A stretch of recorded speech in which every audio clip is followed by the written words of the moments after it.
Good evening, and thank you all for joining this hemp industry stakeholder roundtable meeting. My name is Christina Stucker-Gossi. I am the Healthy Food and Farms Program Manager at the Northwest Center for Alternatives to Pesticides, referred to many as just NCAP. I'll start by a brief introduction of NCAP. Founded in the 1970s as a coalition of community-based groups working on healthier forest management in the West, the Northwest Center for Alternatives to Pesticides has grown to be the leading Northwest voice for non-toxic pest and weed solutions. We work on issues related to water and wildlife, people and communities, and food and farms. Notably, NCAP has worked to advance cultural and least toxic alternatives to crop pests and diseases in organic blueberry production, potatoes, variety trials for heirloom corn, and for the past 3 years has been researching hemp grower pest management needs and documenting organic production techniques in the arid Intermountain West.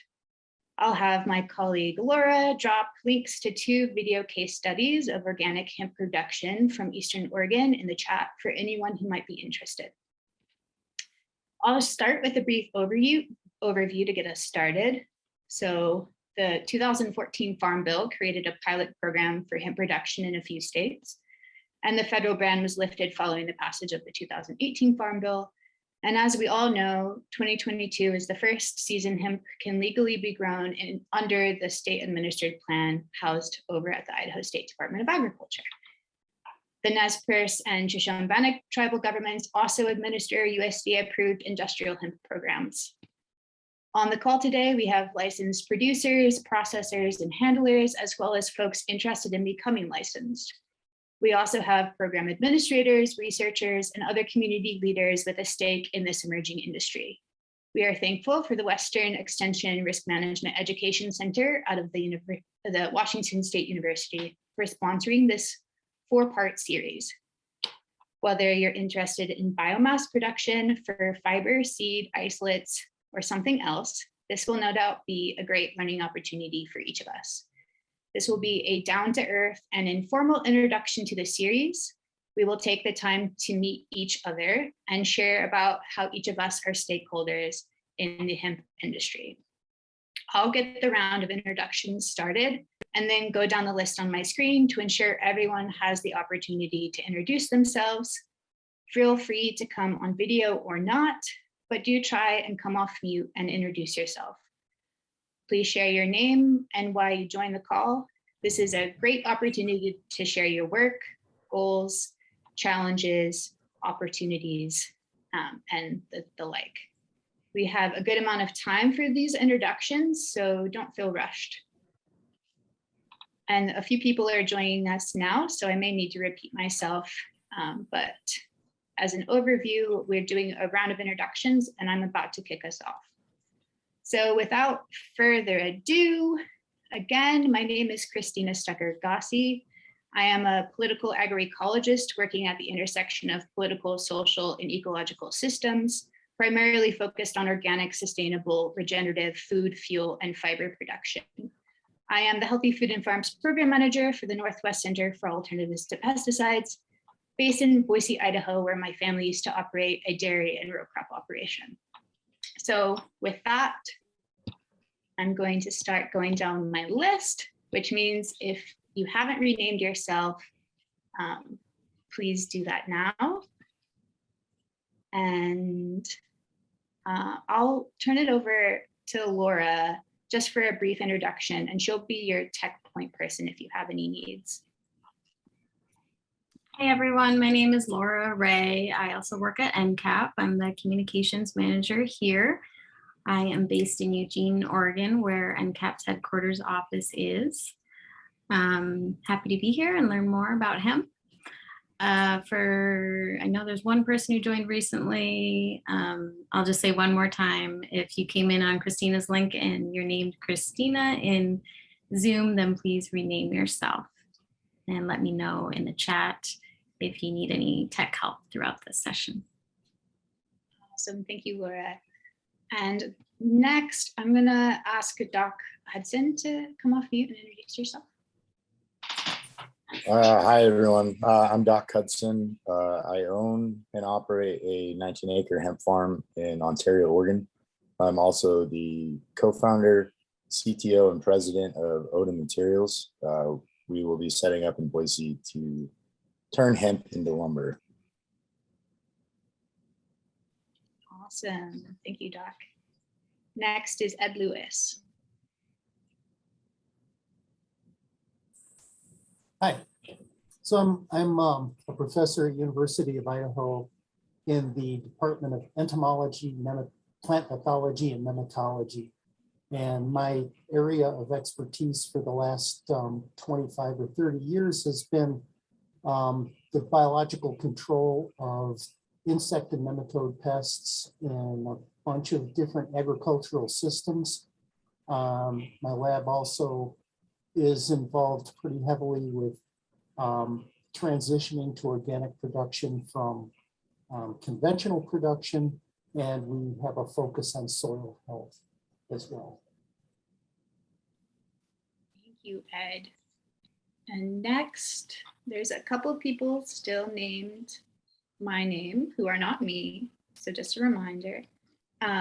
Next on my list is Clint Schock.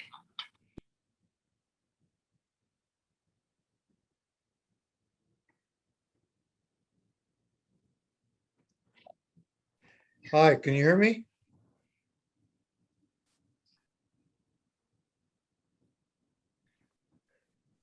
Yes, Yeah, we can hear you. loud and clear, Clint. Thank you. Yeah, we're hemp seed producers in Ontario, Oregon.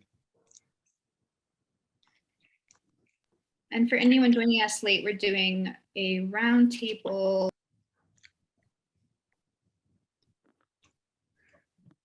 Oh, I was on mute. Just for anyone who came in late, we're doing a roundtable introductions to hear who's in the room and how we're all connected to the hemp industry. So after Clint, I'll call Ava Haraldson.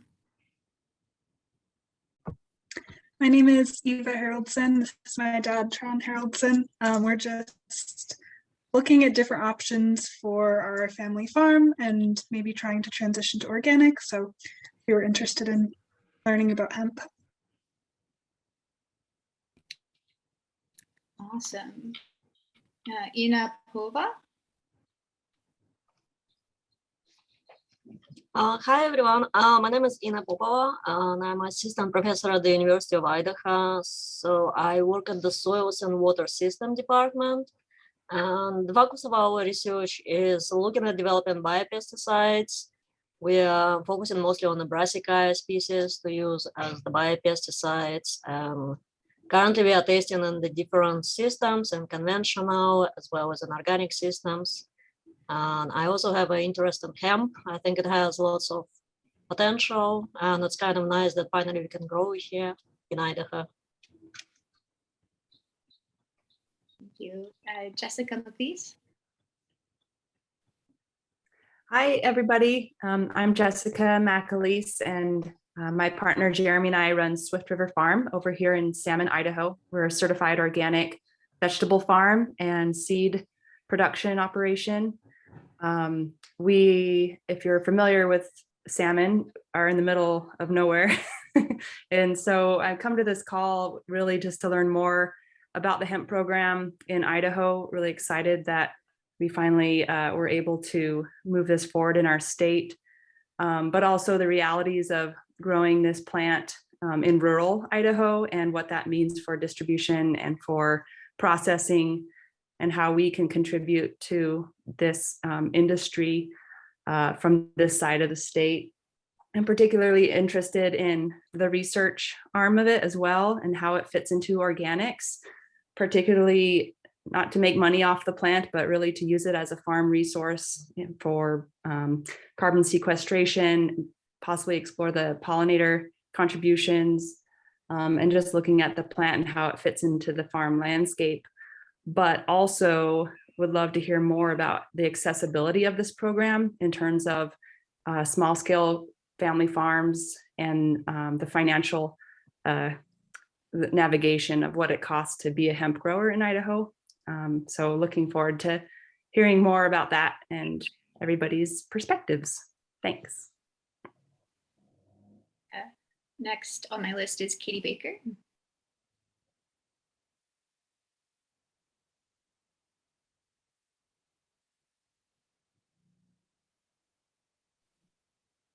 Katie, are you with us?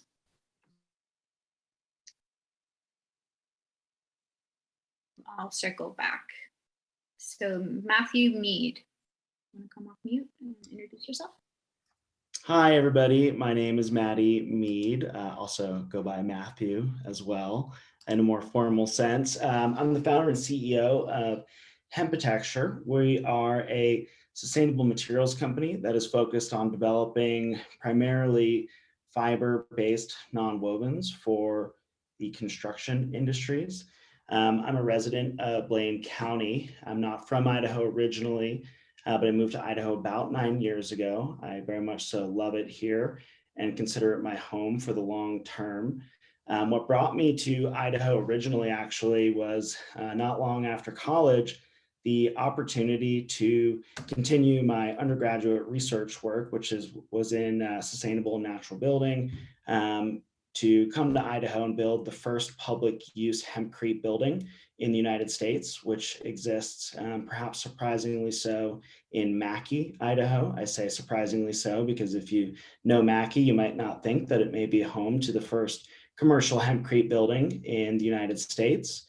But my work has been primarily focused on using industrial hemp as a resource for building materials. Right now, we currently have a 33,000 square foot manufacturing facility under construction in Jerome, Idaho. That manufacturing facility contains primarily non-woven equipment that is designed and manufactured in Italy. So our boat is somewhere in the Gulf of Mexico right now, and I would really look forward to the notification that it's finally made it to the port. But we hope to be operational by sometime this August. We are using industrial hemp fiber that's grown mostly in Montana. Over the last couple of years, I've worked with some of the people on this call, namely Tim Corney, to legalize industrial hemp here in Idaho. Working on that bill with Tim and other legislators. I think we have an okay legislation here in Idaho, but it's a place to start. It's a place to begin. And I'm really excited about the potential here in Idaho for industrial hemp. While I don't think it's going to take over every farm in Idaho and be grown in every single farm across the state, I really do view it to have a lot of potential as a rotational crop, as a soil enriching crop. And overall, I'm happy to be here and just thankful to see a bunch of new people on this call that I don't know, and then also some people that I do know. So thanks very much, everyone, for being here, and thanks for putting this on, and looking forward to the conversation. Thanks, Maddie. Next, I'm going to invite Rich Buck to come off mute, and he is driving, so just a note there. You can't speak too much, don't worry about it. Yeah, so hello, my name's Richard Buff. I work with farmers across southern Idaho, mainly in the Magic Valley, to integrate regenerative cultural practices into their operations. I'm a no-till farmer from Pennsylvania, transplanted out here, and so I bring my experience with high residue, low disturbance systems and cover crops. Work a lot with organic growers and seed producers, just trying to improve their natural soil functions and fertility, and also their return on investments, and resolve challenging equipment system problems. So that's kind of my deal. Thank you. Thank you, Richard. And next, Pamela Hutchinson. Hello, thank you. My name is Pam Hutchinson. I'm an associate professor with the University of Idaho, and I'm down in Southeast Idaho at the Aberdeen Research and Extension Center. And I'm interested in hemp along with some other people, of course, Ed included, for rotation crops in Idaho, but I'm also a weed scientist, research and extension weed scientist. I'm interested in integrated weed management. And I was able to get a producer license this year. And so we'll be the first University of Idaho location to have a research trial. I'll work with Shi Liang and she can introduce herself a little bit. But again, I'm interested in integrated weed management, and I'm happy to be on this call with you because we're going to start some agronomic research, and it's always great to get input from growers and other people that are in on this project. And we'll need to get some grant dollars before we can launch into a larger scale research study. But right now we'll be able to, like I said, plant just a small trial at the Research and Extension Center over here in Aberdeen. Awesome. Next, I have a Swallow Jessica. You can introduce yourself.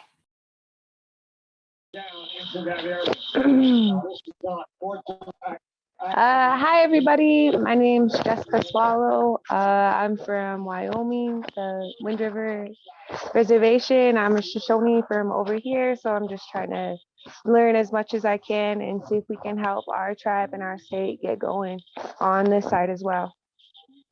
Awesome. Glad to have you. Next, I think there may have been some new people who came in. I'm gonna call on, how about we do Chanel Tewalt and Casey Mon, one after the other. Hey guys, I'm Chanel Tewalt. I'm the Deputy Director at the State Department of Agriculture. Part of my job for many years was to answer questions about hemp in Idaho when we didn't have House Bill 126. After House Bill 126 was passed, it was my job to work with law enforcement, work with stakeholders to get a hemp program built and then pass off to Casey to do all the hard work and actually do the licensing and inspections and all those things. But from the policy development side, that's what I worked on. I know a number of faces on here today, Maddie, Tim, Dr. Hutchison, folks who've been working on this a long time. Christina, thanks for having us. Happy to answer questions. I'll pass it on to Casey. My name is Casey Mon. I'm the Ag Bureau Chief over food safety, hemp, and hops here at the Department of Agriculture. As Chanel mentioned, my sole role in this is mostly standing up the program, putting together the licensing inspection process of it, and then enforcing regulations.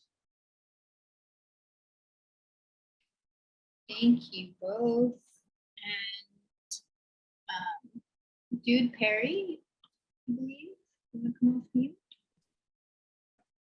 Hello. My name's Dude Perry. My son is the one that got certified in Fort Hall. And here's his certificate from the Shoshone-Bannock tribes. We was working with, what's his name, Casey? Casey in the beginning, and we was trying to get certified through the state. Casey turned us down, but all his information we utilized to educate the tribe so the tribe could get the ball rolling. And we are the first hemp producer on the Fort Hall Indian Reservation.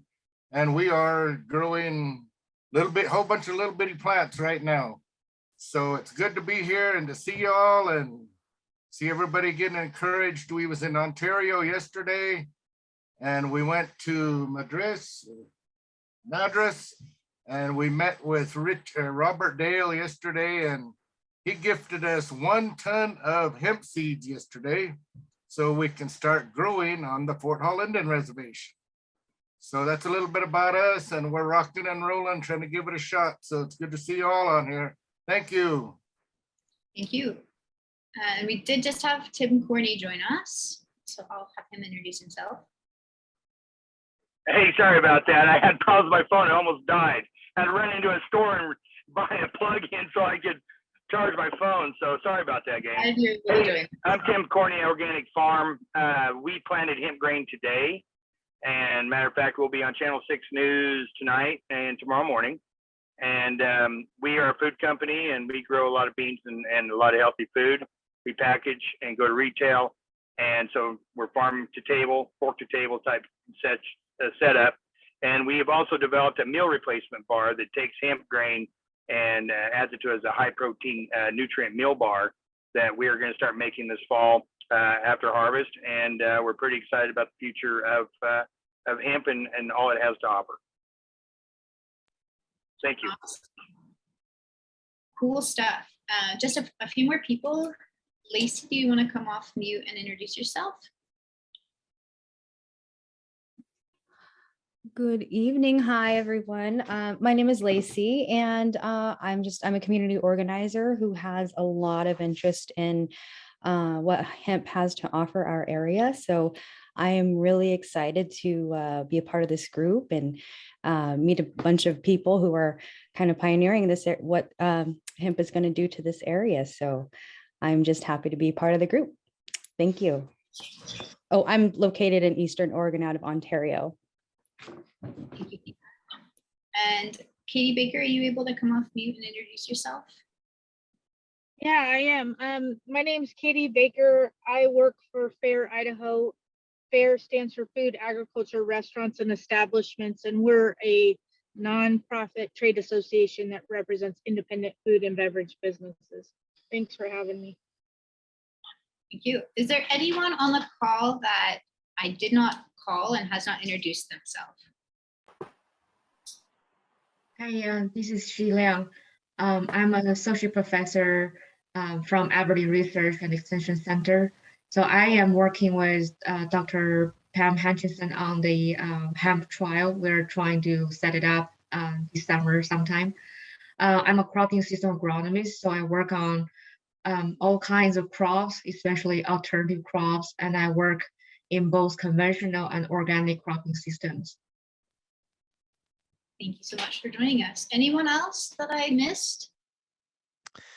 I'm Chad Jackson. I'm also at the Aberdeen Research and Extension Center. I'm the operations manager there, and yeah, we're getting this kicked off with Pam and she, and hopefully it'll do good things.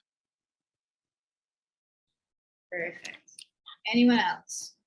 I don't think so. I am going to send a text real fast to Ben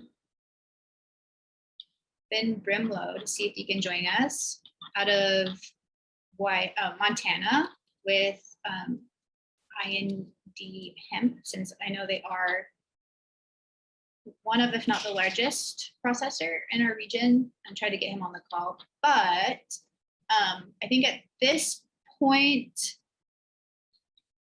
I wanted to keep it pretty free form. I know there are some unlicensed growers on the call that might benefit from a brief overview of ISDA's program, but there's also lots of people on the call that I'm sure would love to dig into the nitty gritty of what kind of challenges you're facing.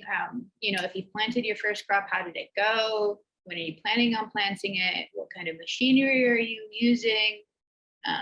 You know, how are you going to harvest it? All those sorts of questions. And I think the group will kind of go in a natural direction based on who wants to speak up. So if that's you, feel free to take the floor. And if not, I can prompt us a little bit more.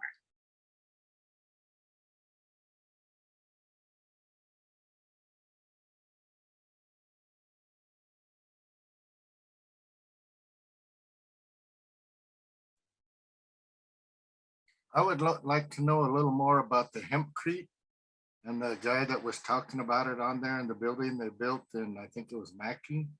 If he could put his information out there a little bit. Thank you.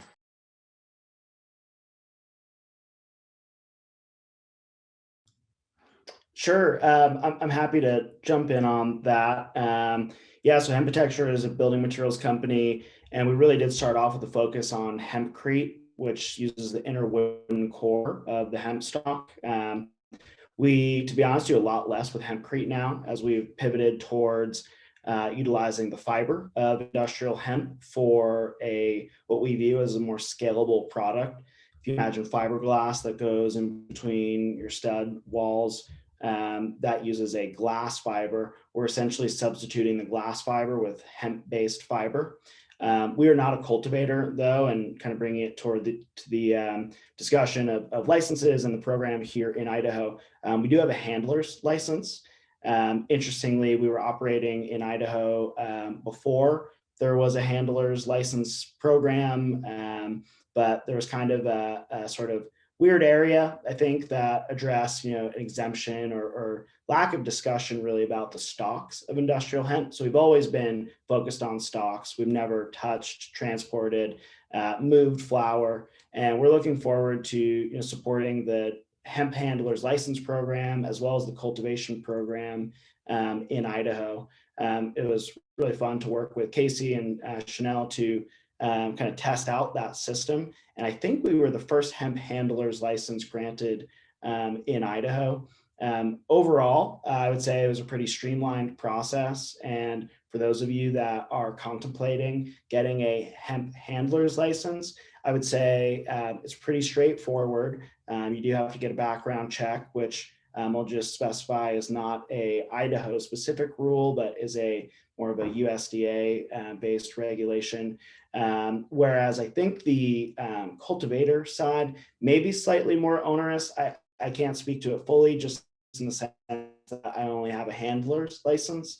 But if you're considering either this season or next season, I would say it's worth pursuing and keeps you within the boundaries of where we need to be so we can support the state program.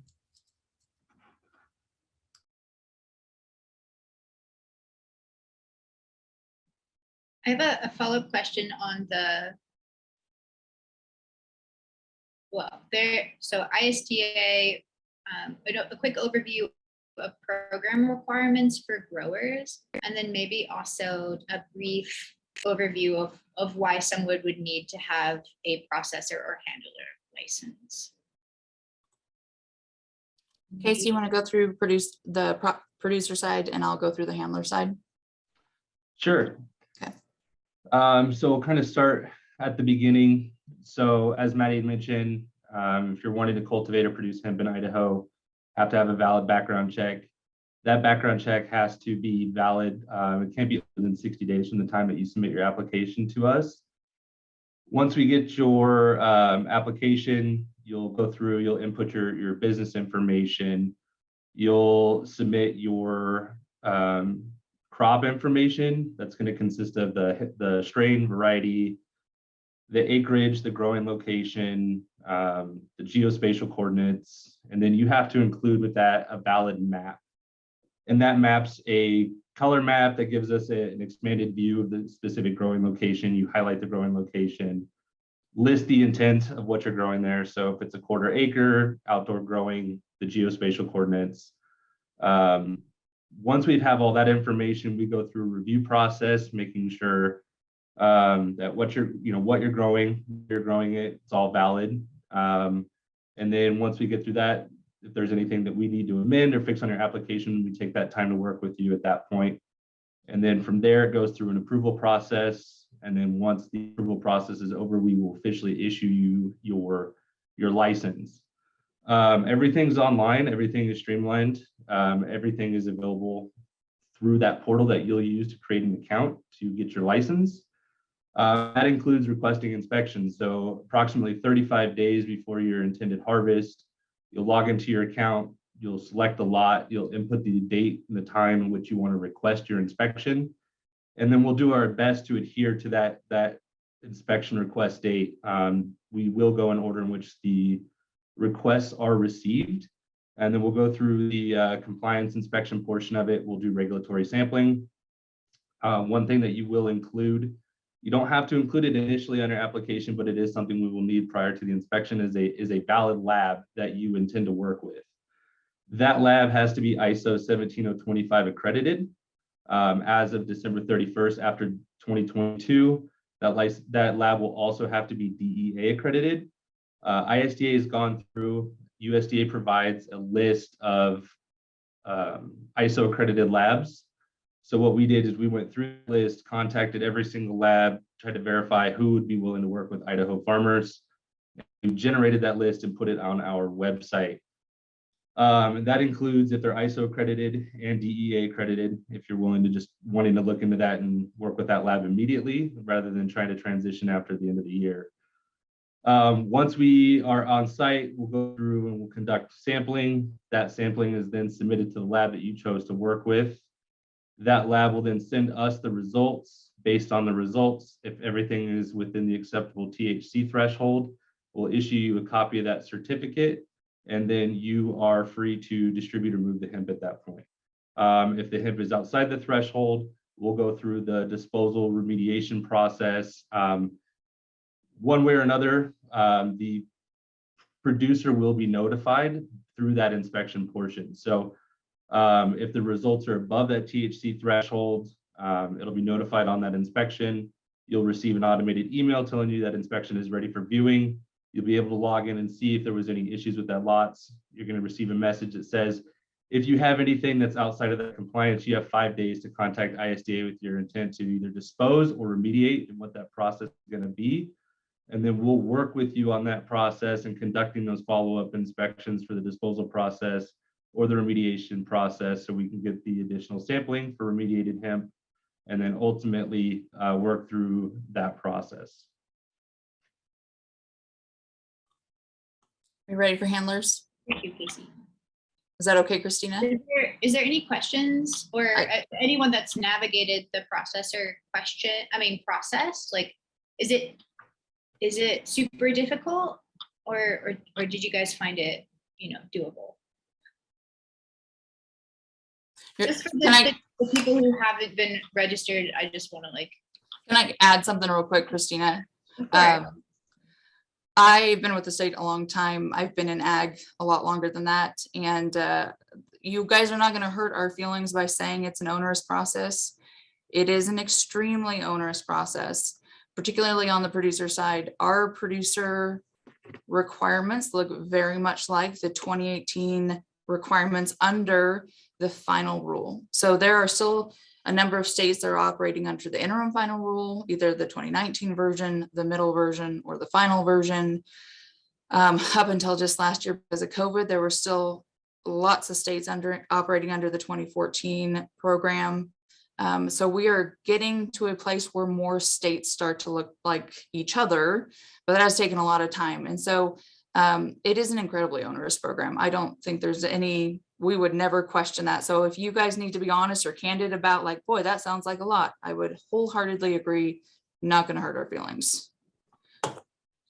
Before we move on to an overview of the handlers for ISDA, if there's any licensed producers that want to come off mute and share your experience, we'd love to hear from you, or I'd love to hear from you. I won't speak for everyone else, but I think we can all agree on that. And I can add to that too real quick.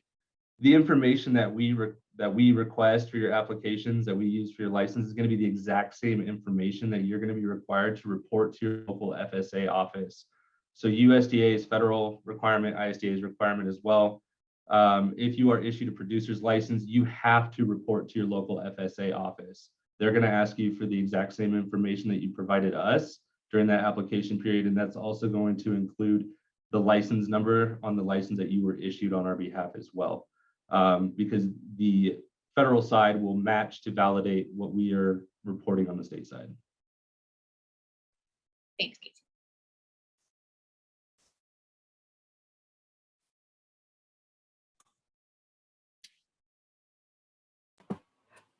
I have a few questions about production. First of all, we plan to irrigate our fiber hemp here at the research station. So I'd like anybody's input on experience with irrigation.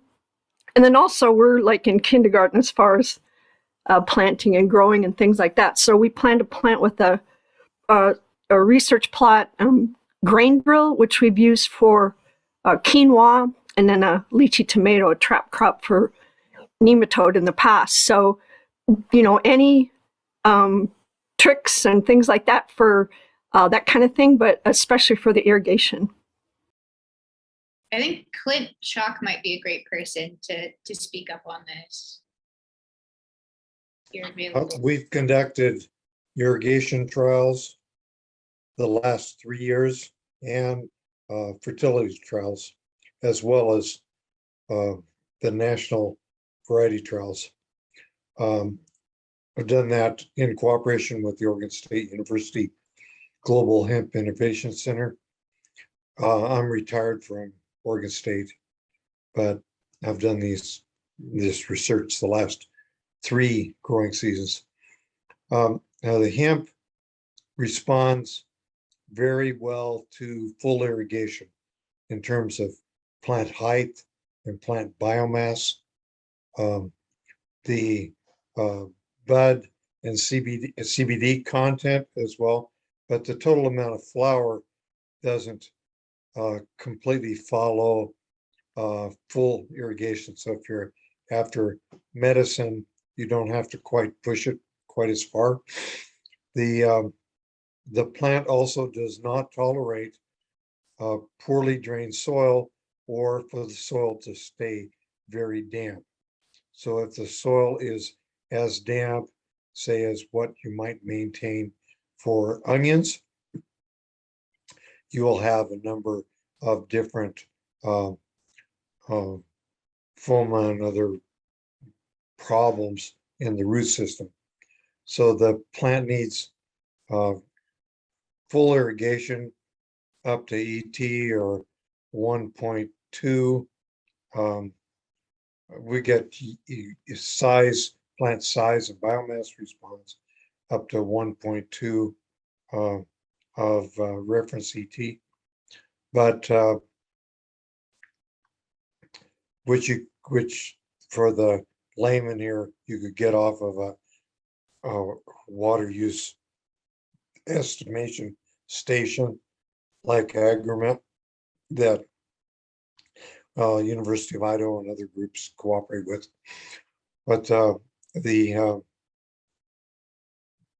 soil cannot be maintained wet. So if you keep the soil very wet, then there'll be loss of stand and loss of yield spectacularly. Also, the plants take up a vast amount of nutrients. So if the land is not very rich in potassium, if you're doing it organically, you're going to want lots of manure. We have uptake of 300, 400, 500 pounds of potassium, a couple hundred pounds of calcium, several hundred pounds of nitrogen, and very, very substantial amounts of micronutrients. So the plant is very able to extract a very large amount of nutrients from the soil.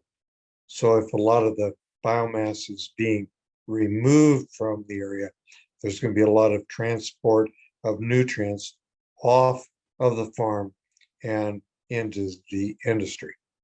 So it's a crop that responds very well to water, very well to high levels of nutrition. That's based on our trials in Ontario, where the plants have been grown in more marginal temperature and growing conditions in Klamath Falls. The response is not nearly as great.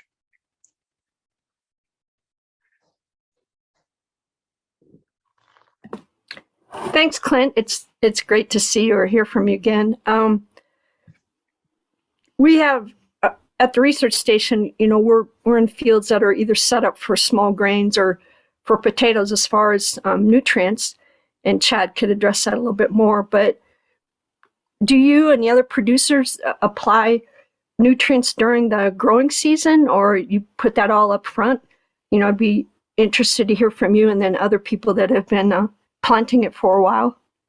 And also, we're pretty sure we won't be able to follow the hemp with potatoes because of the rooting system. They just can't go up the belt line with the potatoes, you know, to make supersized French fries because they'll get in the way. So, you know, what kind of rotation crops have you and other people's used? You asked a question first about application of nutrients. I've applied very little nutrients. I've extracted a huge amount. Can you see me? I lost you guys off the. You're with us. Can you hear me? Yeah. Yeah, Yeah, because I've for the moment here I've lost the picture. I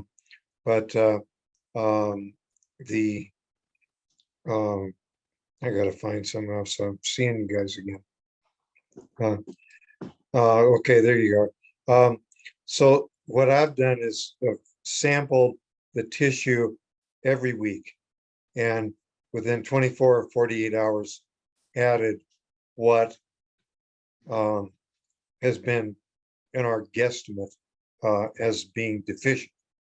And that's worked very well, and our actual inputs during the hemp season are low, but the amount of nutrients in the extracted crop are very high. So it's just something to be aware of from an organic point of view. You've got a crop that is going to respond very well to fertile soil, and you're going to need to be adding a large amount of nutrients. As far as crop rotation, very little has been done. We've only been planting here for 3 years.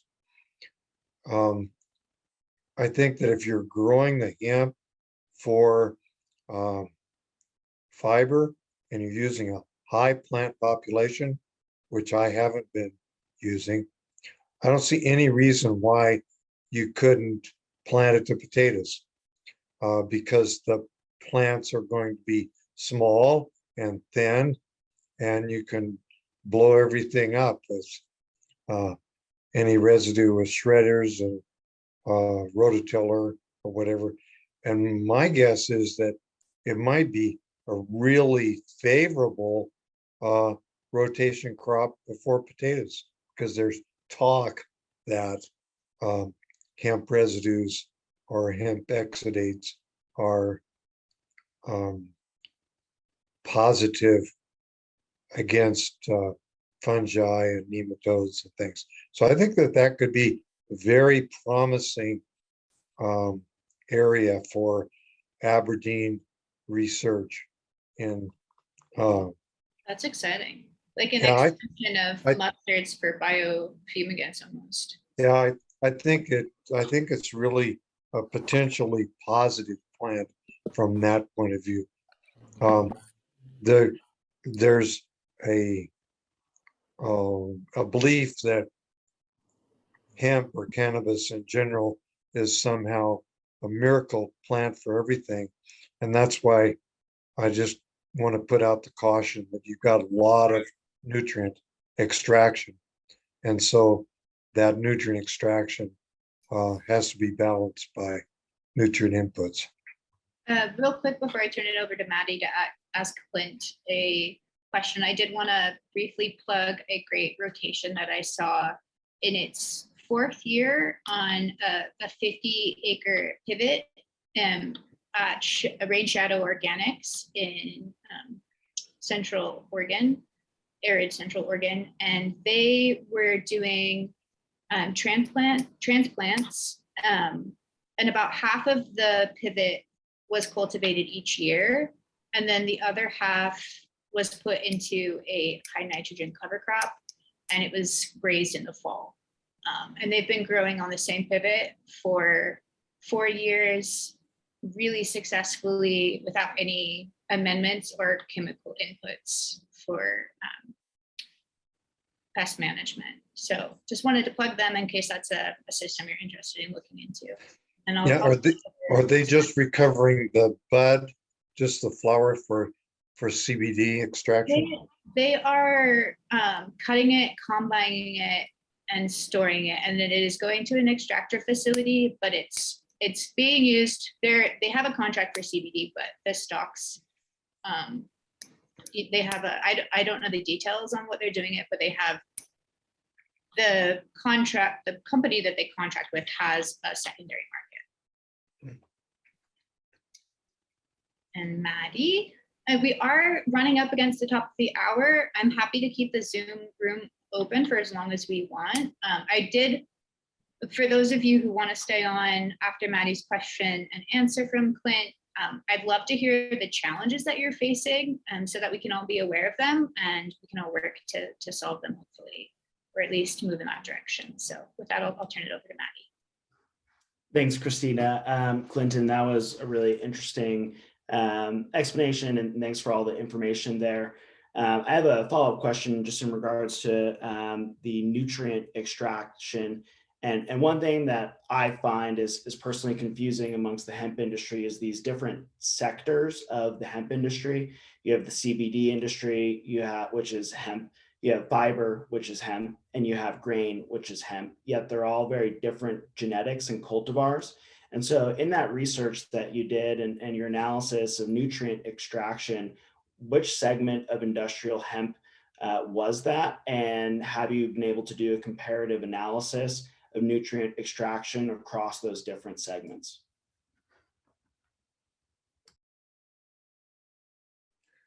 I haven't done that thorough of information. I started off growing very large hemp plants for the purpose of CBD production and bud production. And so we ended up producing a lot of fiber and a lot of leaf, and that took up lots of nutrients. We have grown fiber hemp, and we've grown shorter photoperiod insensitive plants to try to go to bud very quickly and have much lower nutrient and water demands. So, but that's basically trying to get a mechanized crop for CBD and or CBG production. So those have much less water and nutrient requirements. Thanks, Clint. Appreciate the answer. Not being an agronomist of any sort, my suspicion would be CBD plants would require more nutrients, but I would love for this to be studied in a field trial. It'd be really interesting to compare. And I know University of Idaho is dealing with finite resources in the research work that they're able to do this year, but perhaps that would be something that we could look into in the future, because I think that would help guide the decision-making process for farmers as to my soil has XYZ. Growing CBD is not going to be appropriate for me, or it might be, or growing fiber might be appropriate for me. So I appreciate the response, Clint. Thank you.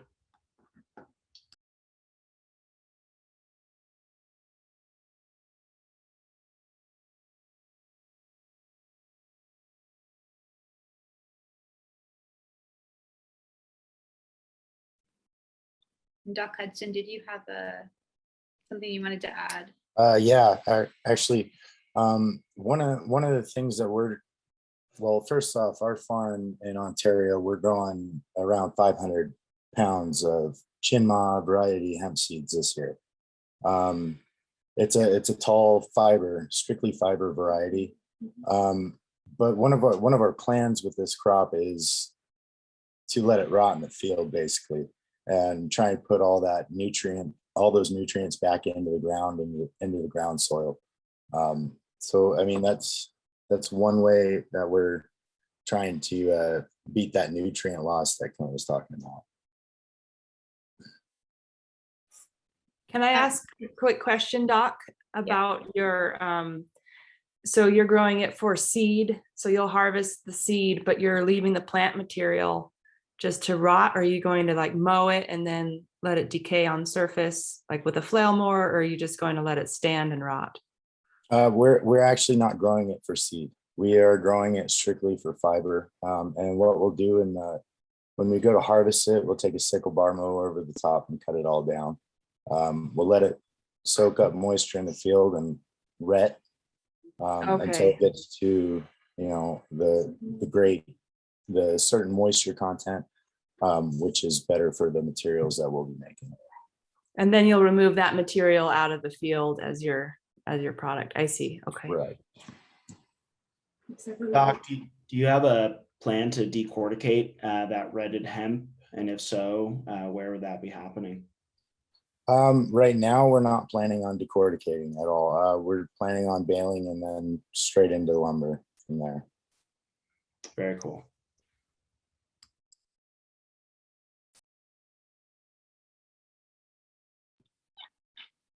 I'm really interested in grain. Does anyone have questions around grain production that they'd like to ask? I know there's some people on the call that are pretty knowledgeable there. But also anything else people want to throw out to the group, I'm sure there'll be good input. I think we lost Tim Corney, who's the resident grain expert. His phone must have died. Phone must have died. But if you guys are interested in growing hemp for grain and haven't connected with Tim, I know he's growing 10 acres this year, and he and his brother own Thousand Springs Mill in Buell, and they do a lot of retail. And he mentioned his bar that they've developed, and they have a commercial bakery that they'll be preparing that out of. So their contracts are probably going to be quite healthy in the years to come. So definitely something to consider if you're set up to grow for grain. Any other challenges or questions? I just have one last question. This is so great to have this group here. If there are people who have missed out on this or want to join this next time, how can we invite other people, share them the Zoom link? How do we share this with others? Oh, a nice practical question. I like it, Maddie. So I will follow up with, I have everyone's email addresses except for a few, but I think I know how they got word of the event. I have a list of all your names. So you'll definitely be getting information on our next series. And then I'll invite you between now and we're planning to probably do one either. Our timeline is somewhat flexible. It depends a lot because it's a grower stakeholder driven series, right? So it's all based off of the feedback that we hear from you all as to what you'd like to see. We are planning to hopefully do one in person, but also virtual increases accessibility. And there's the potential where we could do breakout sessions for different components of the industry so that we're not all in the same place and we can get really into the nitty gritty about, you know, what the different production systems and harvest processing, all of those things look like, since a lot of that's being built, especially in this first year when there's not a lot of acreage being planted to hemp. We have some time. So not a very concise answer, but I'll definitely be in touch, and I invite you to share any questions, thoughts, ideas, concerns, potential. I do have some money for speakers if we want to bring someone in from another part of the country or another part of the world. to speak to their industries. So really the sky's the limit, but we're all in it together. And I'm glad you asked that question, because I want to make sure you all feel that. That's my hope with this series, for definitely.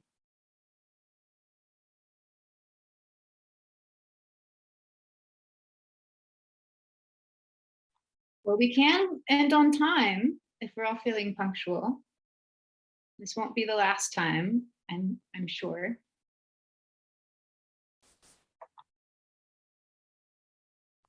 Oh, I am recalling, does anyone want Chanel to do a quick overview of Handler? Yes, please. I was just gonna ask if you could do a quick handlers thing. Awesome.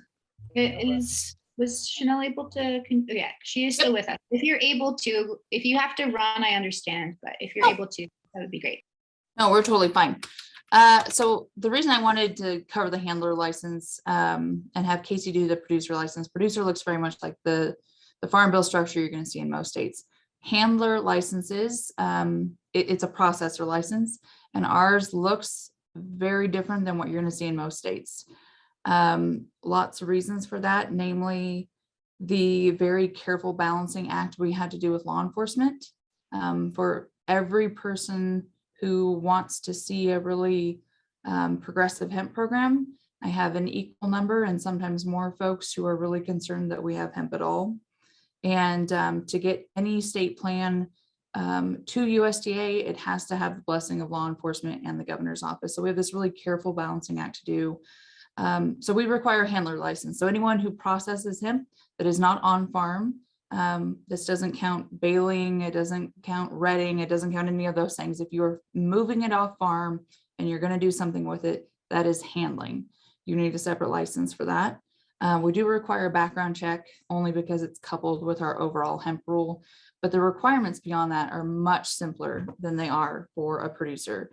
That's because the 2015 Farm Bill doesn't address processing in any way. In fact, there are some states that let you process hemp without anything, no license. Those states, there's a list of them. All of those states also have additional forms of cannabis that Idaho doesn't have. Other states that are probably more analogous to us also require processor licenses. So we do. There are two main requirements, unlike the producer license, which is really complicated. We require that you buy legal hemp. You have to buy from somebody who is under a state plan, a tribal plan, or USDA. At this point, that is every state and lots of tribes, not every tribe, but most tribes. So you have to buy legal hemp and you have to sell a legal product. If you want to turn it into CBD, grain, lumber, hempcrete, whatever you want to do with it, that's totally fine. Once it leaves your facility, it has to meet Controlled Substances Act, and that is where we are very different than other states. We allow you to grow hemp up to 0.3% THC, just like, I mean, we're a little bit stricter than the Farm Bill. Technically, they have a little bit of an additional buffer, but state law allows us to go up to 0.3. However, once it leaves a handling facility, the THC requirement is 0. That is very different than other states. We've heard from lots of folks, this is incredibly onerous. It doesn't look like what we do in other states. I wouldn't disagree with any of that. We want folks to know what they're getting into with a handler license. In the case of grain, it's not going to be a problem. In the case of fiber, it's not going to be a problem. But if you intend to be an extraction facility in Idaho and you think that you can have a product that goes up to 0.2%, that is not the case in Idaho. So those are the two things: buy legal hemp, sell a legal product. What you do in the meantime at your facility is not something that we check in. We don't test every batch. We do an annual check-in. We do paperwork audits. We want to see your records. We want to make sure you bought legal hemp. But it's a different process, whereas we're on farm multiple times, potentially in a year.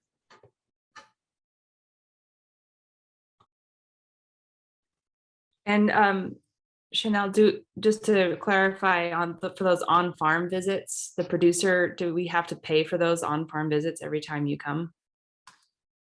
Yes, so there are some, there can be instances, so say we got a complaint, I'm hoping that's not the case, but if somebody had a complaint and we had to do a check-in, we have authority to do that. In fact, that is preserved in the Farm Bill, that well, in the final rule, that you have to be able to perform random inspections. We don't charge for those. That's not the producer's problem. But when you need to have your pre-harvest inspection done, yes, and that is what you'll see in the fee schedule. It's a set rate. And then, I mean, best circumstance, you know, everything is okay, your tests come back great, you can move it off farm. If it doesn't come back okay, we're going to need to do either a follow-up inspection because you disposed of it or you remediated it. So best case scenario, we're there on the pre-harvest side, but potentially, I mean, depends on what happens with the crop, we could be there more. But if it's because we got a complaint, you don't get charged for that. If it's because of another trigger point in the program, yes. And the same is true for handling facilities. So when we go do that annual inspection, there's a fee for that too. Yeah.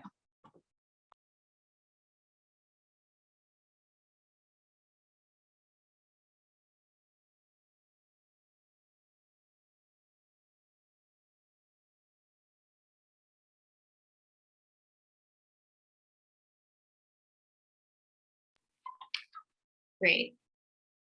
So I will be in touch. I hope that you will all reach out to me if you have a particular area that you'd like an expert to speak on. I'm sure we can support finding someone to bring that expertise to Idaho, and we have a lot of expertise in the room already. So if you'd like to elevate someone on the call today to give a presentation or to facilitate a panel or anything like that, I'm open to suggestions. And again, I just want to make this a useful series for all of us as we're getting the ball rolling here. And I think that all of us can kind of feel it's an exciting time. There's a lot to learn, but I think it's good that we're all here together moving forward and making sure that we have a really strong foundation for the work moving forward. Christina, I don't know if this is something you're looking for or not. I think Case and I have found this now being on a few different calls. I feel like sometimes folks really want to talk about the policy angle, like why is the THC policy this? Why are the fees this? Those sorts of questions. And then you have really agronomic questions, which you need all the super smart folks to answer. And that's certainly not me. I won't speak for Casey, but I know it's not me. But I don't know if sometimes that structuring that a little bit might be helpful too, as yeah, we've found that over time that sometimes having those types of questions or that time allotted just for agronomic stuff, everyone can bring those questions forward. And I think we'll probably will partner on another call for people who want to get into the weeds on licensing for next season, because I am very certain that we will, as we continue this series, connect with other growers that are interested in licensing next year. So I'll be in touch about that for sure. Good. We can take licenses right now, but I do want to give everyone a heads up. If you were on the fence this year and you didn't, the next licensing period without a late fee opens on September 1. So you can avoid a late fee, which is always really good. And it's coming up before we know it.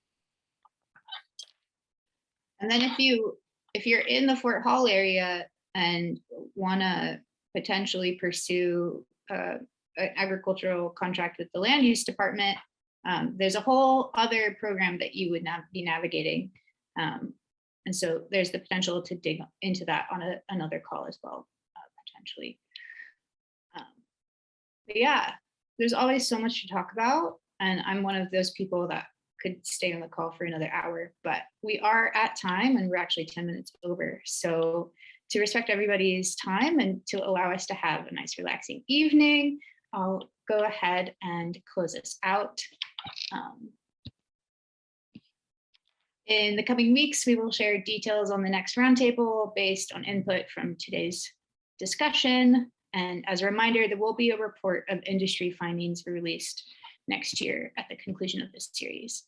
Please don't hesitate to reach out, and I look forward to continuing this discussion with all of you.